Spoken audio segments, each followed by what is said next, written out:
Bonjour Marie, Bonjour Céline.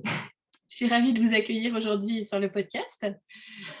Donc, on va parler un petit peu de tout ce que vous faites. En fait, moi, j'ai eu l'occasion de vous découvrir pendant un cours du DU, le DU en neuroéducation.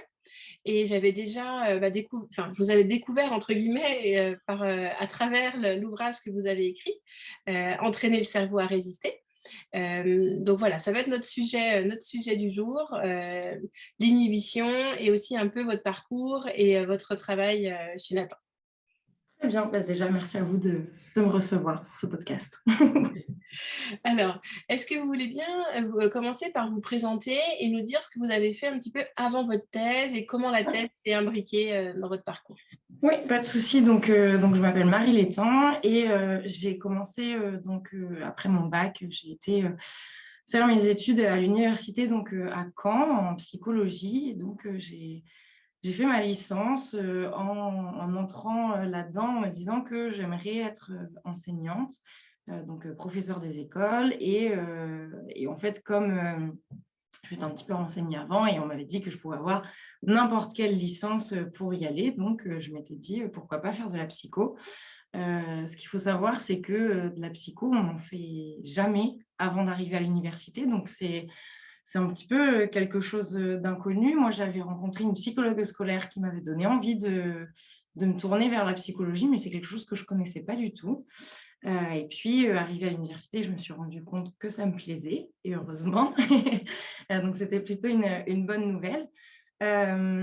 Et puis, en fait, en troisième année de licence, on devait choisir des options et j'ai choisi une option qui s'appelait neuroéducation, qui était dispensée par Sandrine Rossi, qui était à ce moment-là au laboratoire de psychologie du développement et de l'éducation, donc le LabCID de Paris. Donc, chercheuse là-bas. Et donc, du coup, en suivant ce cours, j'ai été passionnée et surtout, j'ai découvert que le fonctionnement du cerveau ne correspondait pas tout à fait à ce qui était enseigné dans les classes et au programme scolaire.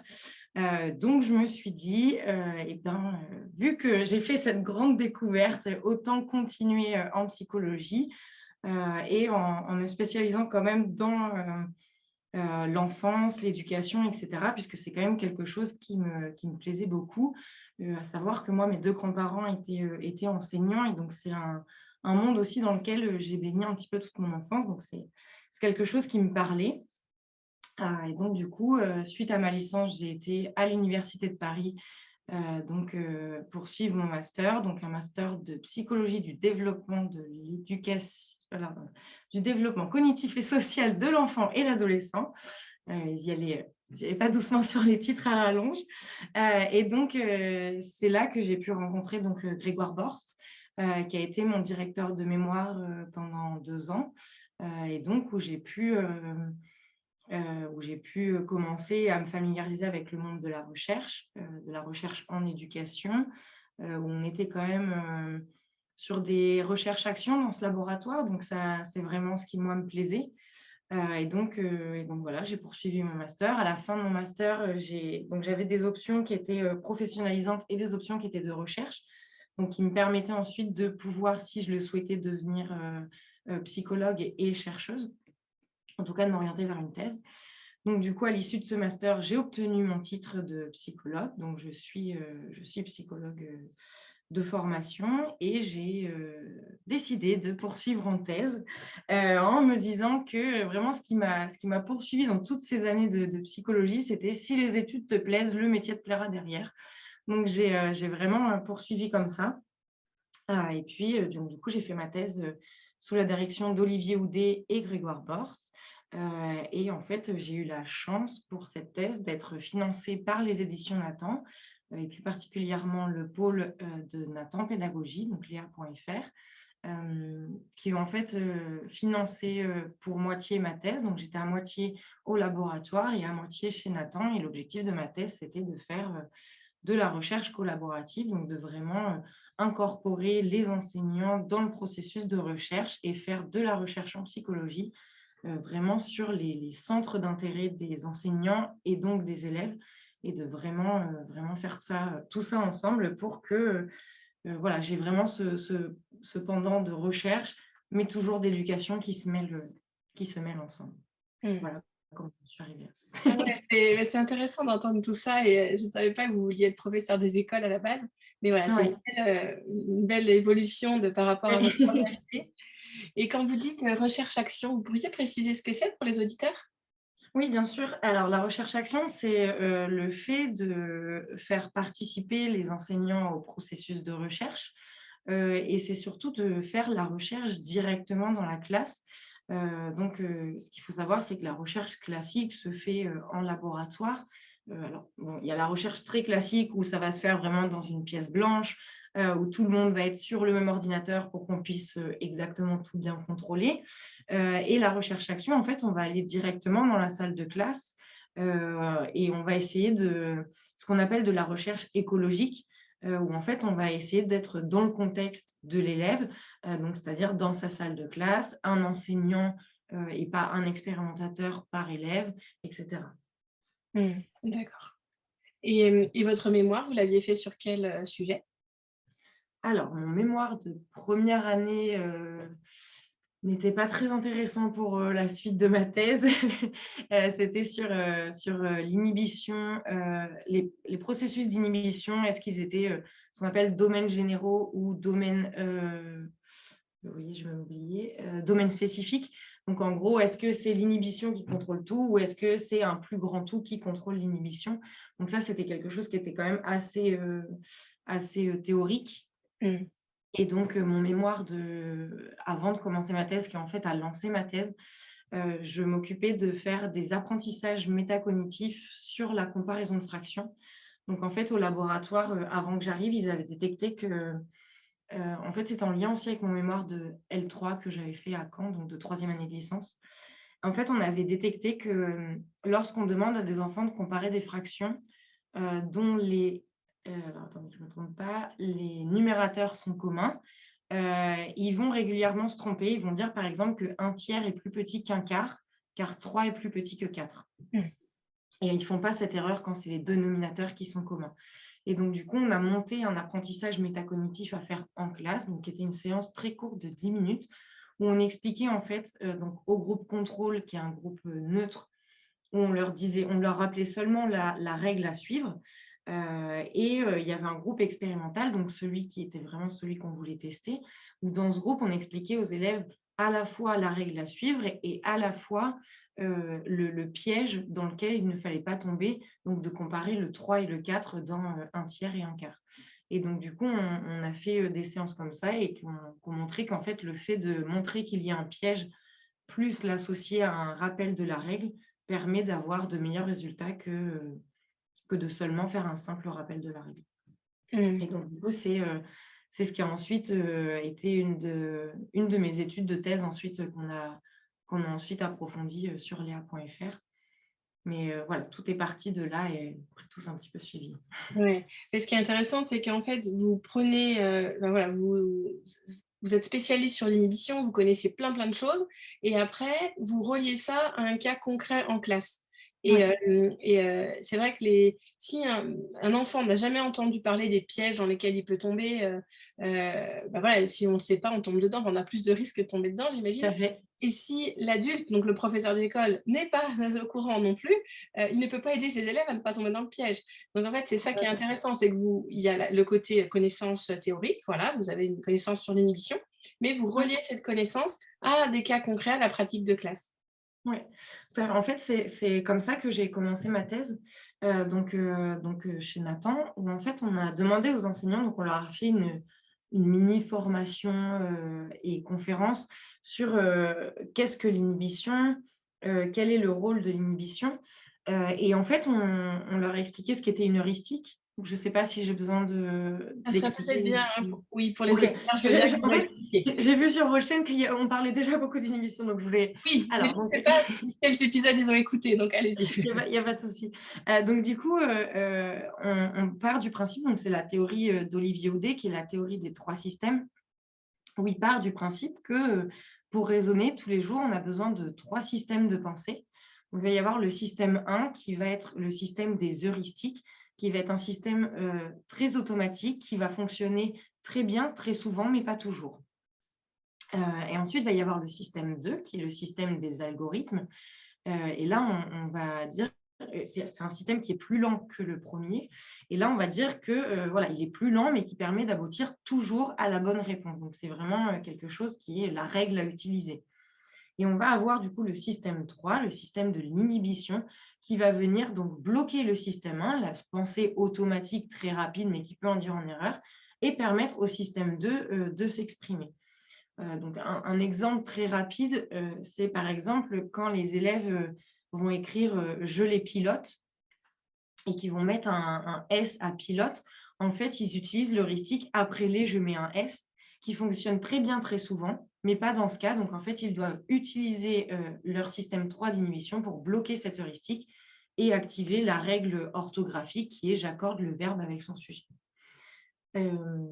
Donc voilà pour les 3 systèmes. Et donc je reviens au début de ma thèse, où en fait on a expliqué aux enseignants, un petit peu comme je viens de le faire, ce qu'étaient les 3 systèmes de pensée, quel était donc le rôle de l'inhibition en classe.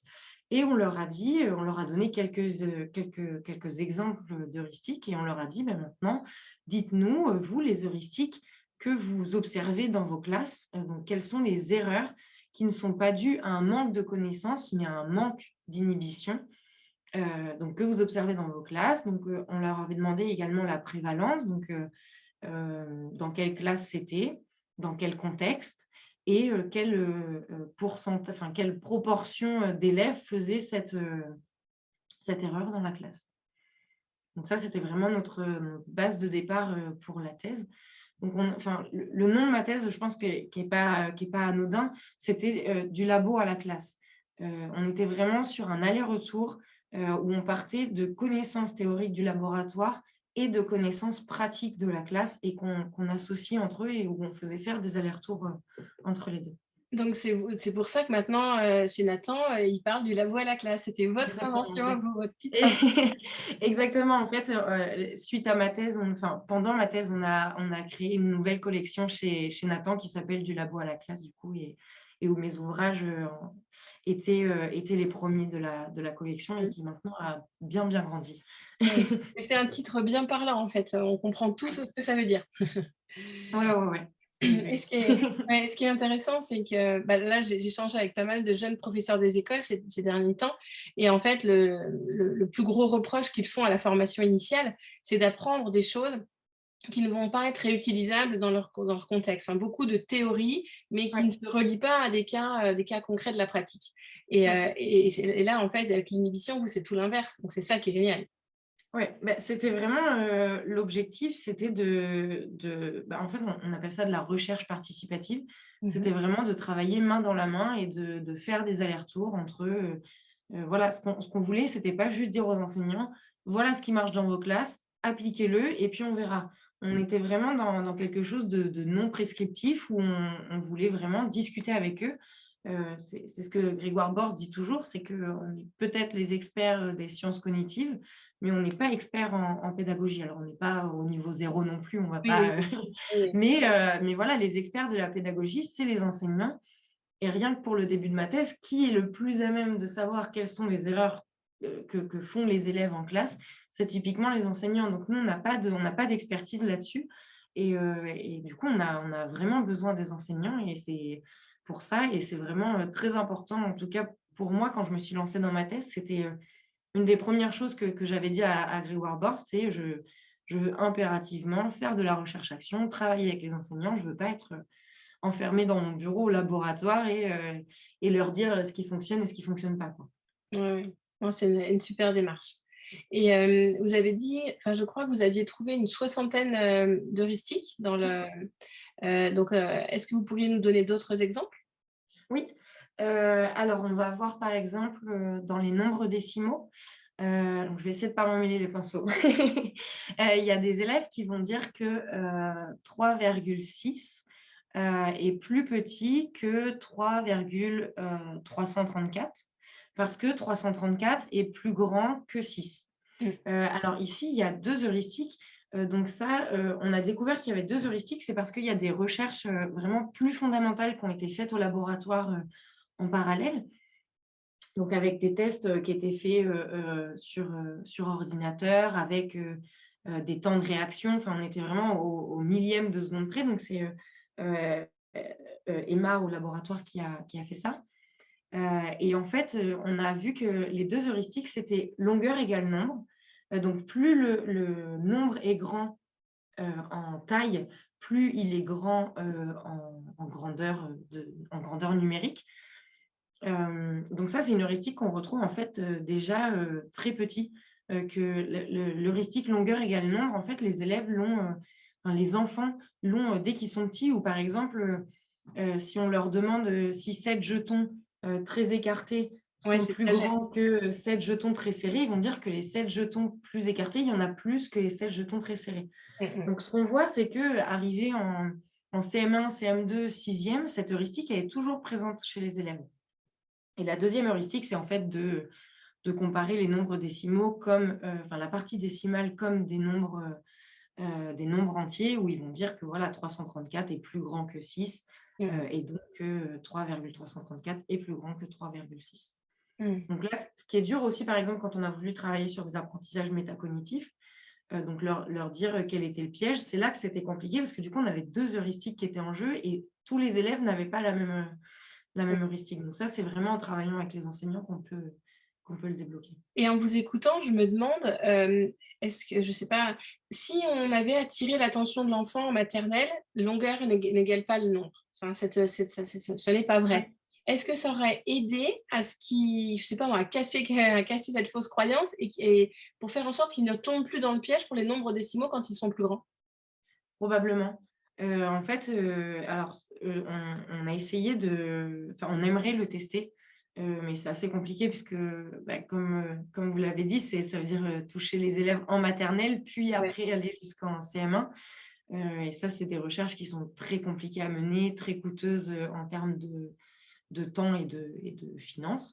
Mmh. Hem, mais en effet, on pense, qu'il y a un transfert, de d'heuristique, et d'inhibition d'une heuristique, peu importe le contexte de cette heuristique. Donc, peu importe que ça soit, sur des objets qui sont, longueur égale nombre, Mmh. ou que ça soit des chiffres, voilà, que l'heuristique, que si on apprend à inhiber l'heuristique sur, des objets, Sur des jetons? alors sur les jetons, Mmh. alors ça pourrait être, reproduit ensuite, sur les nombres décimaux. Et en fait, ce qu'on pense aussi, c'est que si on entraîne une inhibition dès la maternelle, Mmh. alors il y aura des effets, ensuite jusqu'en CM1. Ouais, d'accord. Et quand vous parliez de l'exemple des fractions, moi je l'ai écrit sur ma feuille parce que sinon je m'embrouille, hein. De quart et de cinquième, Ouais, du coup, les enfants vont avoir tendance à dire que 2/5 c'est plus grand parce que 5 c'est plus grand que 4. C'est ça? exactement. Ouais. Mais ce piège-là, les enfants que j'accompagne avec le matériel Montessori ne tombent pas dans ce piège, en fait, parce qu'ils ont beaucoup manipulé avant D'accord. et du coup, alors le matériel des fractions est tout simple à comprendre, hein, même si on ne le connaît pas. C'est juste des disques partagés. Donc OK. il y a un disque entier, un disque coupé en 2, coupé en 3, hein, jusqu'à coupé en Ouais. 10.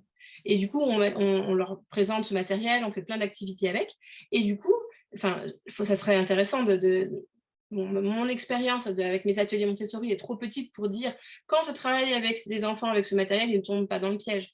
Mais j'ai l'impression quand même que les enfants qui ont bénéficié de ce matériel tombent moins dans le piège. Enfin, ça serait à vérifier. Mais est-ce que du coup, quand les choses sont concrètes, ça permet de moins tomber dans le piège? Alors, heu, je ne sais pas si c'est dire que les choses sont concrètes, mais on a le fait déjà où on a déjà une représentation visuelle. C'est-à-dire que les élèves, quand on leur dit, 2/4 et 2/5, ils voient déjà à peu près à quoi ça ressemble. Mmh. En tout cas, ce qu'il faut savoir, c'est que bon nombre d'heuristiques que l'on a, notamment dans le domaine scolaire, je vais rester de ce côté-là, sont en fait dues à des façons d'enseigner. Typiquement, après les, je mets un S. Souvent, c'est pas l'élève qui s'est créé cette propre règle. Alors, il existe que les élèves se créent leurs propres règles, mais il y a aussi souvent, très souvent, des enseignants qui vont dire: «Mais non, tu sais bien, quand il y a les, derrière, il y a un S». Ouais. Vous voyez? Donc, en fait, ça vient de la façon d'enseigner aussi. Donc, en effet, le matériel que vous décrivez, le matériel Montessori, n'induit pas cette heuristique. Donc, forcément, les élèves ne font pas cette erreur. Ouais. Vous voyez, il y a beaucoup de choses, en fait, qui sont dues à la façon d'enseigner. Alors, on ne peut pas dire que c'est que négatif, puisque c'est bien le problème. Le propre d'une heuristique, en tout cas, c'est Ça qu'elle marche fonctionne très bien, très souvent. très souvent, Et voilà. puis qu'elle permet aussi d'être automatisée. Je veux dire, si demain, vous allez faire vos courses, si vous devez compter le nombre d'articles que chacun a à la caisse, plutôt que comparer le nombre la taille de la file, je veux dire, c'est plus c'est plus vivable, quoi. Le but des fonctions exécutives et donc de l'inhibition, c'est de rester adapté à son environnement. Si Mmh. on inhibe tout, on sera plus inhibé, enfin, on sera plus, pardon, adapté à notre environnement. Ouais, ouais, Donc ça fonctionne très bien, très souvent quand même. Donc ouais. il y a quand même les heuristiques qui fonctionnent bien, il ne faut pas toujours les bloquer. Mais Mmh. en effet, le fait d'utiliser le matériel Montessori, donc qui est plus concret, qui est plus visuel, va permettre aux élèves, je pense, de ne pas faire cette erreur. Mmh. D'accord. Et quand j'ai lu l'ouvrage d'Olivier Houdet, Apprendre à résister, Oui, le tout petit là, tout petit, oui, oui, oui, petit c'est bon. mais puissant, voilà. En fait, il parlait du contrôle de soi, de la tolérance, de la paix. Enfin, il parlait beaucoup du terrorisme, des attaques, de toutes ces choses-là. Et en Ouais, fait, j'ai pris conscience. J'ai l'impression que le contrôle de soi, ça va être pour pas se tromper entre 2 quarts et 2 cinquièmes, mais ça va être aussi dans la vie de tous les jours pour, ouais, je sais pas moi, ne pas frapper le conducteur qui nous a fait une queue de poisson ou oui. voilà, ça va être aussi pour se comporter correctement en société. Oui, complètement. Alors, l'inhibition, ça va être totalement ça. De toute façon, le principe même de l'inhibition, c'est de bloquer. Le synonyme qu'on pourrait utiliser dans le langage commun, c'est vraiment bloquer. Ouais. Et donc, en effet, parfois, on a, on a envie peut-être d'insulter la personne qui vient de nous faire une queue de poisson. Et en fait, on a besoin de bloquer cette réaction très automatique, donc cette heuristique, pour passer à un système 2, donc un système plus algorithmique, de se dire soit si je klaxonne, ça ne va rien changer maintenant, soit de se dire je vais rester poli, mais voilà, de prise de recul en fait. Et quand Olivier il parle de contrôle de soi face aux autres, de tolérance envers les autres, c'est en fait d'inhiber sa propre perspective pour prendre la perspective d'autrui. Et Mmh. donc, du coup, c'est vrai que très automatiquement, en général, on prend sa propre position en pensant que c'est ce que tout le monde pense, que c'est ce que tout le monde a vu. Et en fait, il revient de bloquer cette première pensée qui est assez automatique pour pouvoir activer la pensée envers autrui, d'aller imaginer ce que l'autre a vécu, a ressenti, etc. Mmh. Et ça, c'est quelque chose qui est quand même très fort dans la pédagogie Montessori. C'est pour moi, quand j'ai lu, en fait, quand j'ai lu ce livre d'Olivier Houdet et quand j'ai comparé ça à tout ce que je connais sur Montessori, en fait, je me suis dit, mais voilà, c'est vraiment une pédagogie de la résistance cognitive qu'elle a créée. Et voilà, c'est un sujet qui m'intéresse beaucoup, donc je suis en train de préparer une vidéo sur ce sujet. Mais voilà, j'ai vraiment l'impression qu'apprendre à résister quand on est petit, à pas prendre le matériel de quelqu'un d'autre, à pas pousser pour passer en premier dans la porte. Enfin, toutes ces Ouais. petites choses-là, en fait, sont déjà de l'inhibition, quoi. Bien sûr, mais il y a des choses très simples aussi. C'est quand la maîtresse raconte l'histoire, Mmh. même si moi j'ai envie de la commenter, l'histoire, de me taire pour écouter l'histoire. Et il y a vraiment des choses. Je sais que quand on était du coup au DEU neuroéducation, qu'on me demandait mais comment on peut évaluer l'inhibition chez les maternelles parce qu'ils n'écrivent pas. Mmh. C'est vrai que vous parlez de plein d'heuristiques, mais les maternelles, ils n'écrivent pas. Mais en fait, à chaque fois, ce que je réponds, c'est que l'inhibition, en fait, elle est vraiment partout. Et donc, ça va être en effet le fait d'attendre son tour, de lever la main et attendre que la maîtresse vienne, de écouter et après discuter. Enfin, Mmh. tout ça, en fait, c'est de l'inhibition. Alors, c'est difficilement mesurable. C'est plus dans un climat de classe qu'on l'observe. Mais oui, c'est plein de petites choses comme ça, en fait. Et vous allez voir que plus, enfin, je ne sais pas si ça a été fait, mais plus les élèves auront un bon contrôle 8 heures, plus la classe en fait sera calme parce que Mmh. chacun attend son tour, chacun prend la parole quand il a le droit de le faire et Mmh. donc voilà, forcément ça fait un climat de classe un peu plus Et c'est serein. des petites choses qui sont possibles de mettre en place, même dans une classe traditionnelle. C'était dans Tools of the Mind, je crois, la petite pancarte avec l'oreille, non, la bouche barrée, Exactement. et l'oreille, dessinée. Voilà, C'est ça. c'est pour symboliser, j'écoute l'histoire et pendant que j'écoute, bah, je ne suis pas en train de parler en même temps, quoi. Oui, tout à fait, exactement. Mmh, d'accord. Et donc là, vous nous avez donc bien décrit ces dernières années, voilà, tout votre travail, c'est super intéressant. Oui. Est-ce que vous pourriez nous parler de, bah, concrètement maintenant, chez Nathan, qu'est-ce que chez enfin, Léa.fr, qu'est-ce que vous faites au quotidien? À quoi ressemblent vos journées? Alors, en fait, j'ai été, embauchée chez Nathan en juin, juste après ma thèse, en tant que chargée de projet recherche et développement. Donc en fait, on est en train de créer, chez Léa.fr, Léa.fr juste comme ça rapidement parce que peut-être que tout le Oui, monde ne connaît oui, c'est pas. vrai, Je suis c'est en vrai, train de c'est vrai. Donc c'est une plateforme numérique et pédagogique, qui se passe, donc sur internet où on a, si je ne me trompe pas, dépassé les 160 000 inscrits, donc enseignants du primaire et du collège et donc où on propose, des ressources, pédagogiques, donc pour animer la classe, également des informations à destination des enseignants, des webconférences de formation. Donc on a par exemple, à 18 h aujourd'hui une conférence de Grégoire Borst qui vient, donc ça peut être des chercheurs, des auteurs, et cetera et on a aussi donc, un pôle de recherche, participative et donc moi, c'est ici que j'interviens tout particulièrement et heu et donc du coup, maintenant, mon rôle chez Nathan, c'est de proposer des recherches donc, forcément, pendant ma thèse, c'était essentiellement le Lapsidé, puisque j'y faisais ma thèse et que c'était mes sujets de recherche et en fait, maintenant, je ne suis plus, c'est plus à moi de créer, les recherches. En fait, je vais, chercher dans des laboratoires qui souhaiteraient mener une recherche participative. Donc en fait, passer du laboratoire à la classe et donc faire de la recherche participative avec, directement les enseignants de Léa.fr et surtout à grande échelle, sans intervention directe du chercheur dans la classe. On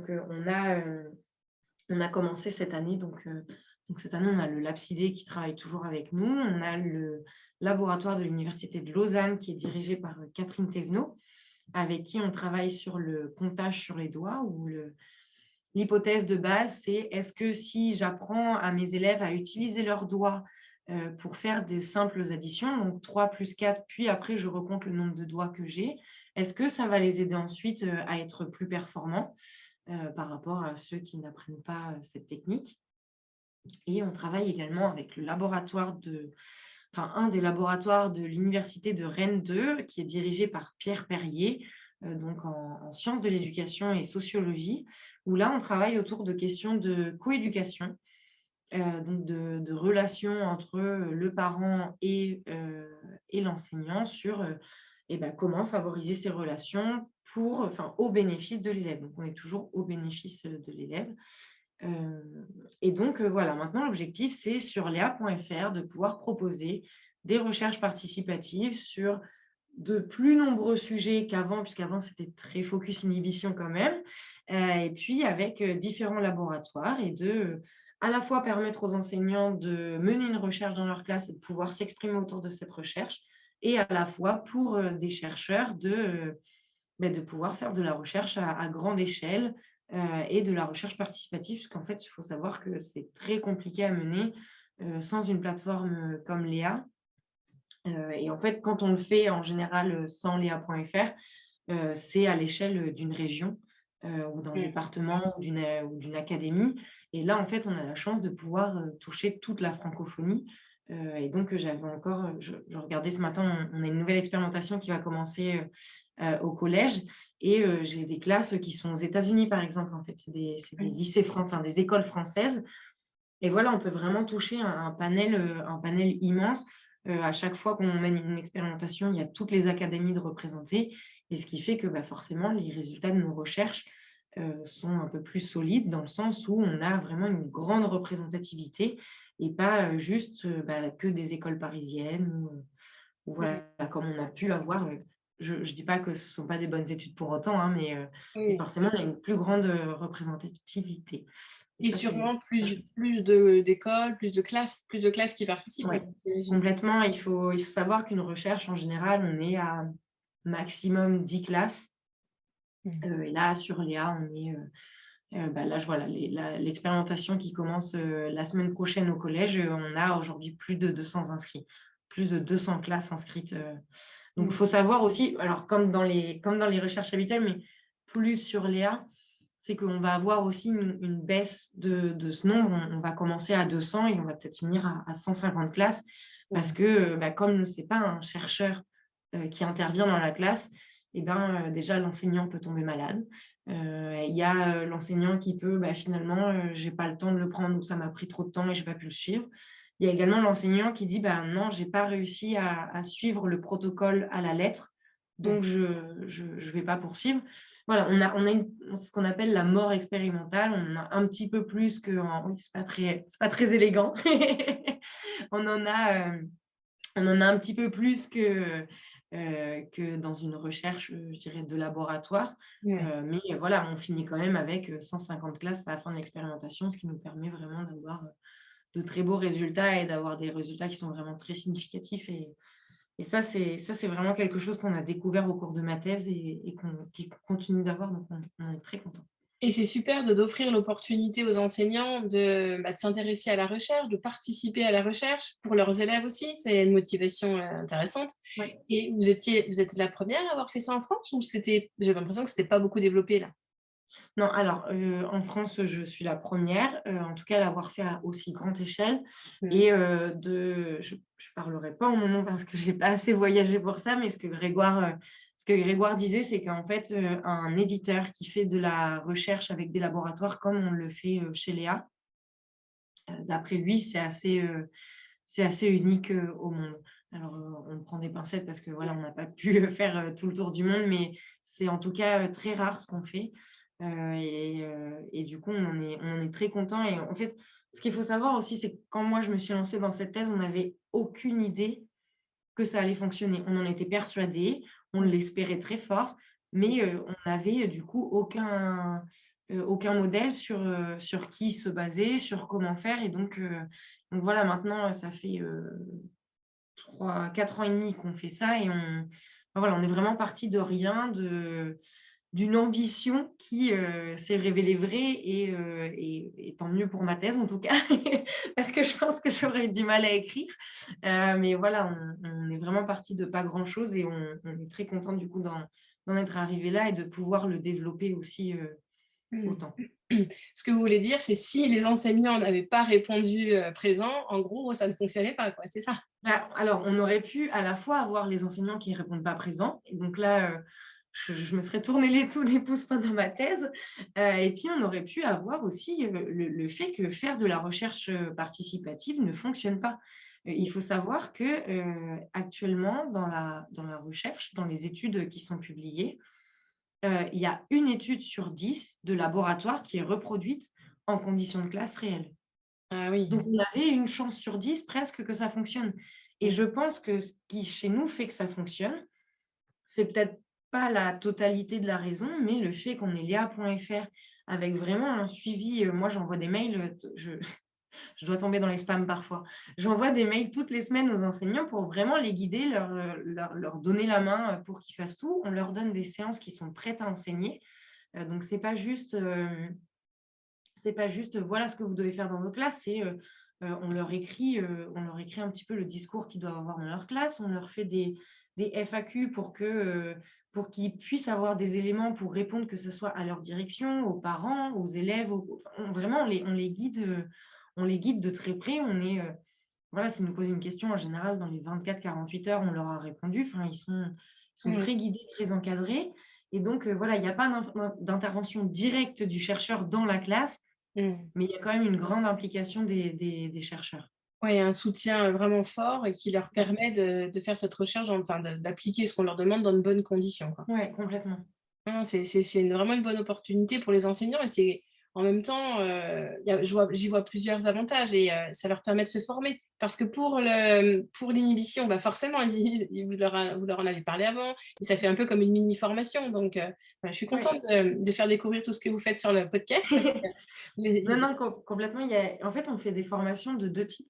Il y a la formation, très théorique, autour de la notion qu'on va travailler au cours de l'expérimentation, donc pour que l'enseignant ne se retrouve pas, le nez dans l'eau quand il arrive face aux élèves qui posent des questions. Donc il y a une formation, de ce type, et il y a aussi une formation, je dirais plus méthodologique à, comment fonctionne l'expérimentation. Alors, pourquoi, je fais plusieurs évaluations? Pourquoi, il y a un groupe contrôle, un groupe expérimental? Quelle attitude adopter? Ils voient aussi le processus de recherche, donc, puisqu'en fait, voilà, ils vont avoir une évaluation avant et après l'intervention. Ils vont devoir récolter les données dans leur classe, donc ils vont voir comment ça fonctionne, ce qui est une évaluation. Ils vont devoir nous envoyer les tableaux de récolte des données. Nous, on va faire les analyses statistiques, puis leurs données. Ils vont voir aussi ce qu'on n'imagine peut-être pas. On dit souvent que la recherche est longue, mais ils voient en fait le processus et pourquoi c'est long. Puisqu'en fait, bah, il y a beaucoup de phases de phases cachées derrière l'expérimentation. Et donc, oui, c'est très riche pour les enseignants. Et alors, ça l'est énormément pour nous de travailler avec eux, mais on est vraiment sur une relation de donnant-donnant, où, voilà, de gagnant-gagnant plus que donnant-donnant, mais voilà, nous, on gagne en pédagogie, eux, ils gagnent en pratique pédagogique et en formation continue, en fait. Ouais. Et ça, c'est super chouette. Et en fait, c'est une habitude aussi qu'on a eue à la fin de nos expérimentations, c'est que maintenant, on fait un questionnaire qualitatif. Donc, on a les résultats très quantitatifs. L'élève AB a fait tant de progrès. Et puis, le retour des enseignants sur qu'est-ce que ça a changé dans ma pratique de classe d'avoir fait cette expérimentation, d'avoir ces nouvelles connaissances, etc. Et on a vu en fait que ça avait des effets chez eux. Alors ça, c'est pas du tout scientifique, c'est Ouais. vraiment du qualitatif comme ça, à apprécier à la fin d'une longue recherche, de travail. Mais voilà, où les enseignants nous disent que, ils réutilisent les activités qu'on a fait pendant l'expérimentation, alors qu'ils en sont pas du tout, obligés. Que, les élèves vont faire des références, à l'expérimentation, même 3 mois après celle-ci. Enfin, voilà, des petits bénéfices comme ça et qui sont super intéressants pour nous et qui nous montrent vraiment que ce qu'on fait a un intérêt au-delà de juste, la recherche. Ouais, c'est super. Et vous avez vraiment l'air épanoui dans votre travail, donc c'est agréable.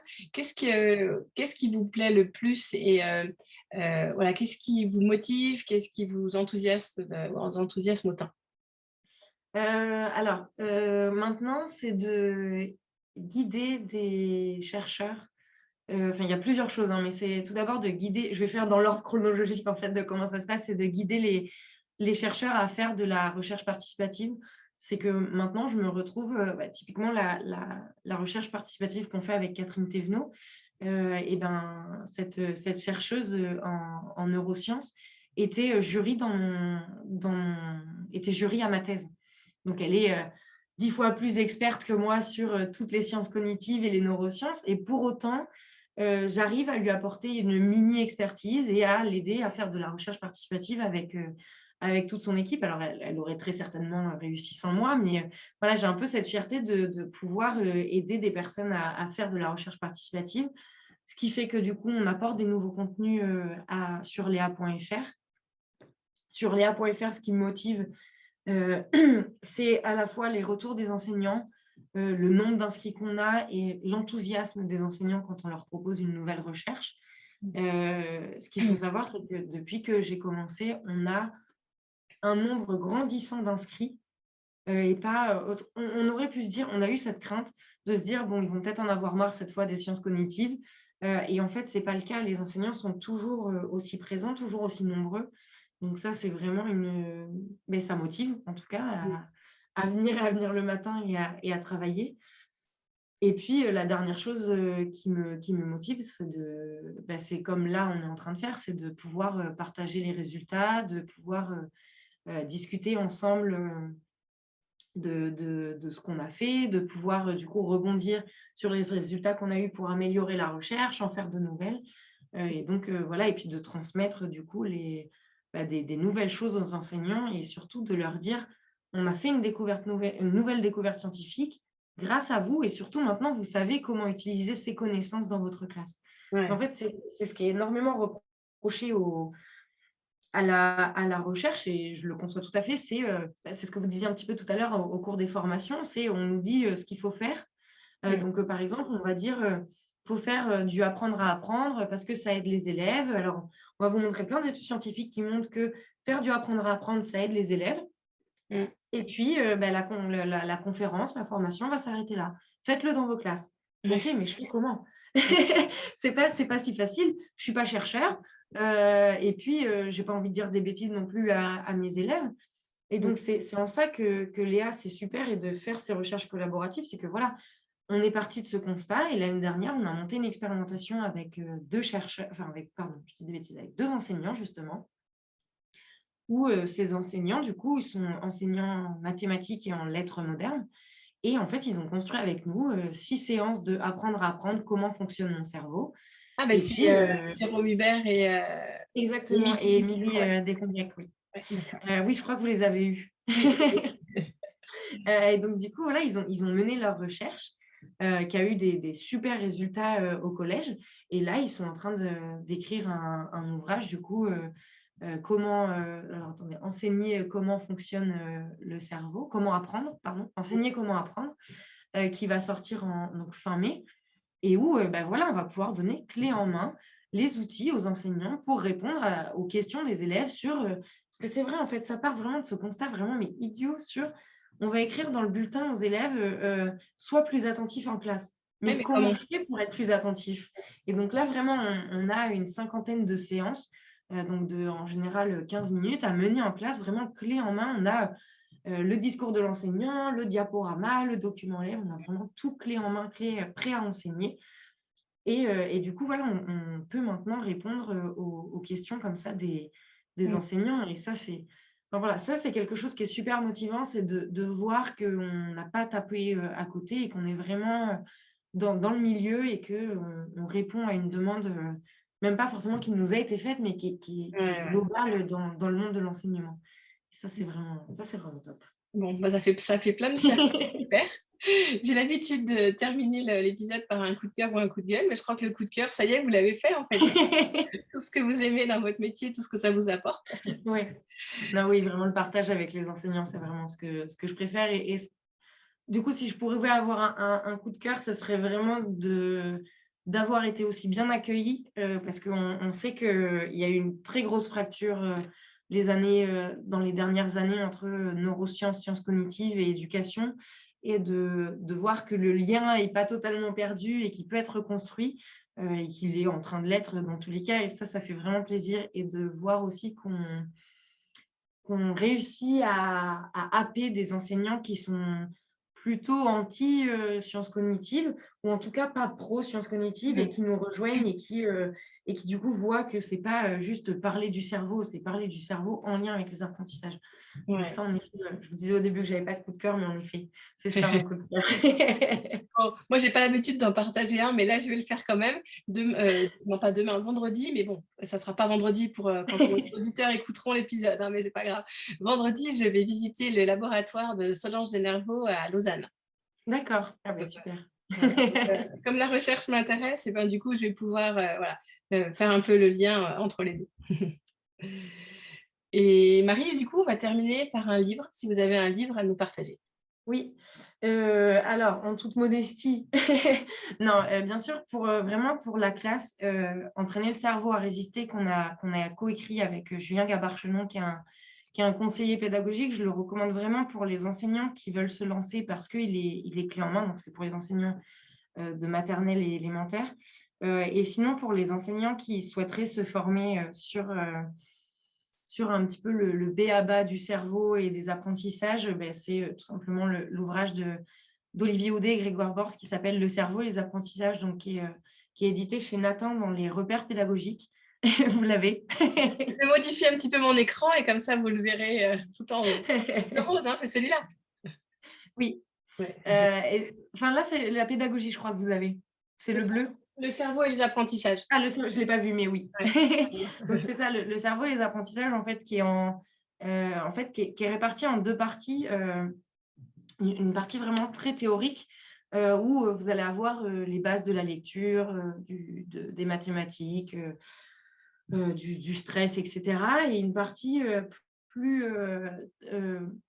comment dire? De terrain, de mise en pratique, où là, on va vraiment aller regarder, bah, ce qui se fait sur le terrain. Donc il y a La main à la pâte, il y a l'Iconoclaste de Jean-Luc Berthier, et moi, du coup, j'ai eu la chance de pouvoir écrire, un chapitre avec, Pascaline Citron qui est la directrice de Nathan Pédagogie, pour présenter, en fait, ma première année de thèse et ce que c'est de faire de la recherche collaborative et comment on l'a fait.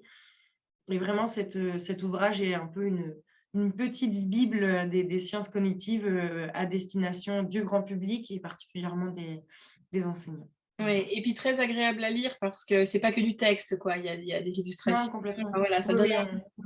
On a il y envie a d'en. il y a des chapitres un peu plus corsés que d'autres. Le 1er, typiquement, est un petit peu corsé, mais il y en a plein d'autres ensuite, qui sont plus doux, je dirais, un peu moins très scientifique, brut, et aussi avec quelques pistes, pédagogiques. Alors, c'est pas un livre de pistes pédagogiques, mais il y a quand même quelques petites pistes, à mettre en place dans sa classe, et en tout cas, ou alors qui peuvent donner des idées, et voilà, en tout cas, si j'ai un maître mot, c'est de ne pas hésiter à créer, voilà, nous, on aide les enseignants à mettre en place les connaissances scientifiques, mais je sais aussi qu'il y a de nombreux enseignants qui se forment tout seuls, de leur côté, et qui mettent en place, des séances, je dirais un peu métacognitives, neurosciences, sciences cognitives, et qui sont très bien. Donc ne pas hésiter à créer de nouveaux contenus, pour tout ça. En général, c'est très, très bien ce qu'on voit. Eh bien, merci beaucoup, Marie. Bah, merci à vous, Céline, de m'avoir reçue, et je suis très contente de pouvoir participer.